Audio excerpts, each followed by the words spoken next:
Salamlar, mən Nəzrin. Yenə də Booktube Azərbaycan kanalındasınız. Bugün bir qədər fərqli mövzu seçmək istədim. Bilirik ki, indiyəcən izlədiyiniz bütün videolarda istər kitab təhlilləri olsun, məsləhətlər olsun, təq videolar olsun, sizə müxtəlif kitabları göstərməyə çalışmışam. Gördüyünüz və ya görmədiyiniz, oxuduğunuz və oxumadığınız kitabları tanıtmağa çalışmışam. Bugün bir qədər fərqli format seçmək istədim. Bir növ, necə deyərək, sizinlə söhbətləşmək istədim video vasitəsilə. Mövzu kimi isə biz niyə kitab oxuyuruq? Ümumiyyətlə, kitab oxumaq bizə nə verir kimi bir mövzunu qoydum.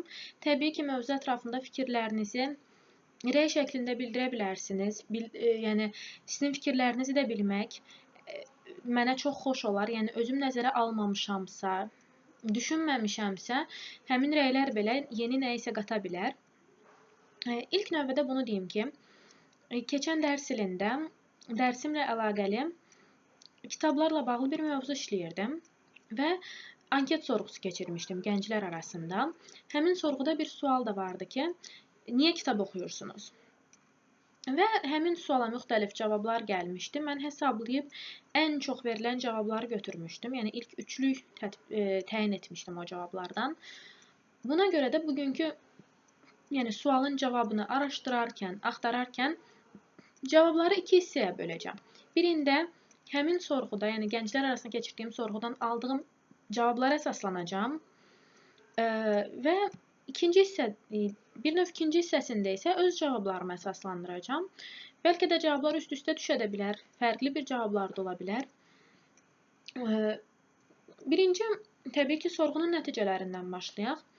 İlk növbədə sorğuda iştirak edən gənclərin bir çoxu bu suala nitqimi düzəltmək, istirahət etmək, dünya görüşümü artırmaq və hobbimdir kimi cavablar vermişdilər. Düzdür, fərqli cavablar da vardı, amma daha çox bu cavablara rast gəlmişdim anket zamanı.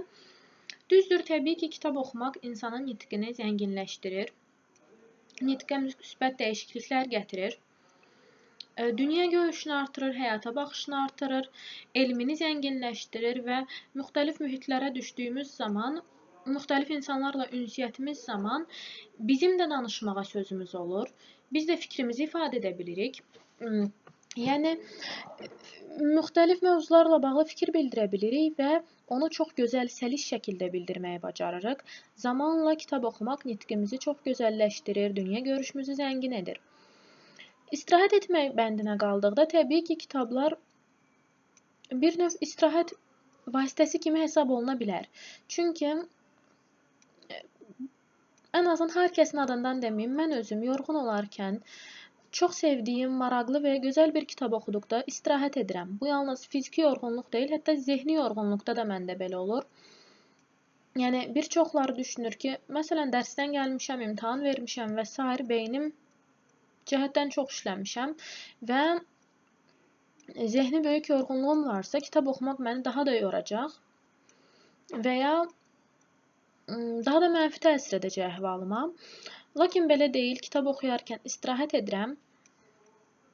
Təbii ki, sevdiyim bir kitabdırsa, maraqlı bir kitabdırsa, düzdür, bəzən xoş sonluqla bitməyən kitablar da ola bilir, lakin çox zaman belə vəziyyətdə xoş sonluqlu və ya içi xoş hadisələrlə, pozitiv kitabları seçirəm ki, içi xoş hadisələrlə zəngin olsun və bu bir qədər mənim əhvalıma düzəliş etsin. Hobbi bəndi də təbii ki, məqsəd uyğun bənddir. Yəni, hər bir insanın özünün hobbiləri var. Bu fərqli ola bilər və kitabsevər insanlarda bunun kitab oxumaq olması da təbii bir şeydir. Lakin mən kitab oxumağa bir qədər də hobbi kimi yanaşmıram. Çünki hobbi mənim aləmimdə insanın sevdiyi, lakin ikinci dərəcəli bir işdir. Yəni, sevirəm, lakin bunu boş zamanımda, pis olduğumda, darıxdığımda və ya ehtiyac duyduğumda edirəm. Lakin ehtiyac duyduğumda bəndi bəlkə də uyğun olar, lakin yalnız boş zamanımda və ya darıxdığımda kitab oxumağa müraciət etmirəm. Çalışıram ki, kitab oxumaq məndə öz seçdiyim, boş zamanımı deyil, ümumiyyətlə günümü dolduracaq hadisələri siyahısına özü seçdiyim, öz əlavə etdiyim bir şey kimi mütləq ilk sıralarda yer alsın. Məsələn, bugün 3 vacib bir iş görəcəmsəm, Onlardan biri də kitab oxumaq olsun kimi. Mənim bəndlərimə gəldikdə, mənə görə kitab ilk növbədə ön yarğını yox edir insanda. Yəni, normalda bilirik ki, cəmiyyətdəki bir çox insanlar, xüsusən də Azərbaycanlılar arasında belələrinə çox rast gəlirik. Vəziyyəti bilmədən, insanları tanımadan onları mühakimə etməyi, nəticə və qərar verməyi çox sevirlər. Və bu bir qədər el arasında demişkən qandan gəlsə də, lakin bir çox hallarda da cahilliyin və ya çox dar dünya görüşünün nəticəsidir, məncə. Yəni, kitab oxuduqda insan dünya görüşünü genişlətdiyi qədər, müxtəlif fərqli həyatlarla rastlaşdığı qədər, özünə yeni dünyalar kəşf edir, yeni insanlar kəşf edir. Artıq kitablarda elə şeylərlə rastlaşır ki, həyatda qınaq obyektinə çevrildiyi, yəni heç bir səbəb olmadan qınadığı və ya mənfi rəy bildirdiyi hadisə və insanlar belə onun gözündə çox normal, hətta müsbət bir şeyə çevrilir. Və bu pillədən başlayaraq da kitab oxumaq yavaş-yavaş zamanla insanın ön yarğısını yox edir. Və bu da mənə görə çox gözəl bir xüsusiyyətdir.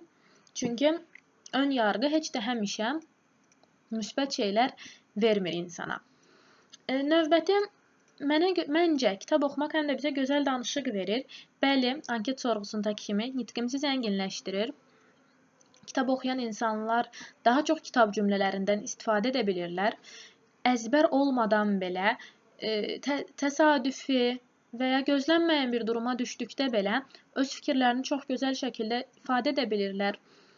Tədbirlər olsun, qonaqlıqlar olsun, yarışlar olsun, çox səlis şəkildə iştirak edə bilirlər və bir çox hallarda onlar öz ətrafındakı insanlardan bu xüsusiyyəti ilə çox fərqlənirlər. Növbəti düşüncəmə görə kitab oxumaq insanda sual yaradır. Yəni biz nəyisə sorğulamadan, nəyisə qərar vermədən ona aid suallar verə bilirik. Niyə, necə kimi suallar verməyi öyrədir bizə kitab. Yəni bir hadisə ilə rastlaşırıq. Bunun niyə baş verdiyi, necə baş verdiyindən öncə qərar vermək təbii ki, səhv bir hərəkət və ya səhv bir düşüncə olar. Buna görə də kitablar bizə həmin vəziyyətin altındakı səbəbləri göstərməklə bizdə sual qabiliyyəti yaradır. Yəni, həmin vəziyyətlə qarşılaşda ilk növbədə sual verib, kitabın davamında həmin cavabı görürük və həyatımızda da bunu tətbiq etməyə başlayırıq.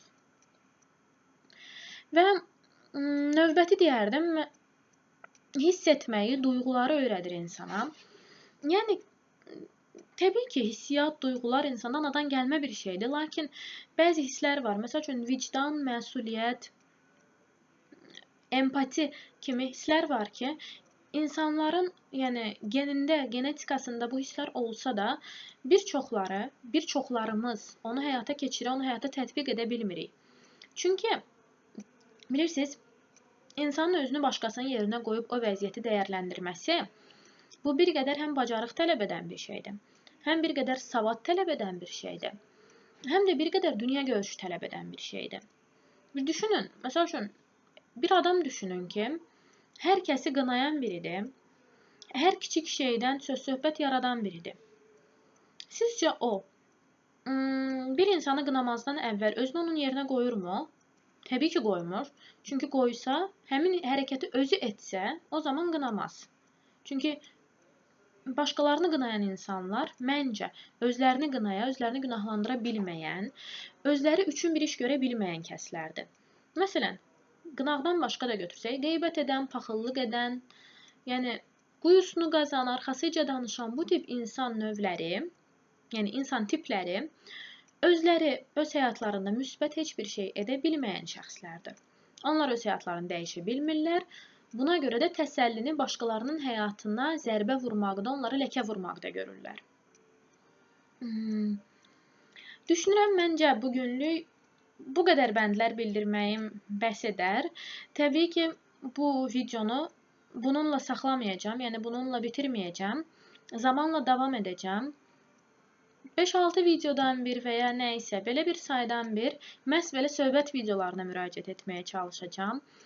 Və bu haqda siz də fikir bildirsəz, rəylərə kitab oxumaq bizə nə verir kimi, yəni və ya niyə kitab oxuyuruq sualına cavab vermiş olsaz və həmin cavablar mənim siyahımda yoxdursa, bu videoda yoxdursa, onları da həmin siyahıya qatacağam və hətta özümün deyil təbii ki, rəylərə uyğun olaraq həmin cavabları da paylaşacağam və bu videonu bir neçə, ən az 2 video və ya 3 videodan ibarət silsilə bir video şəklində təqdim etməyi düşünürəm. Ona görə də fikirlərinizi və cavablarınızı əsirgəməyin. Ümid edirəm ki, mənim verdiyim cavablar, yəni biz niyə kitab oxuyuruq, cavablarımız sizi qane etdi və ya sizin düşünmədiyiniz cavablar ola bilər arasında. Həmçinin sizdə də bu şeylər ola bilər. Mənim ağlıma gəlməyən cavabları mənə deyə bilərsiniz. Məndən bu qədər bugünlük və bugünkü videomuzu bir daha deyim ki, bugün biz kitab oxumaq bizə nə verir və biz niyə kitab oxuyuruq mövzusunda söhbət etdik sizinlə. Məncə, çox kitab göstərdikdən sonra belə söhbət videoları bir qədər maraqlı olar düşündüm. Təbii ki, sizin fikirlərinizi nəzərə alaraq davam edəcəm. Odur ki, fikirlərinizi və rəylərinizi gözləyirəm. Məndən bu qədər bugünlük. Növbəti videolarda görüşərik. Hələlik.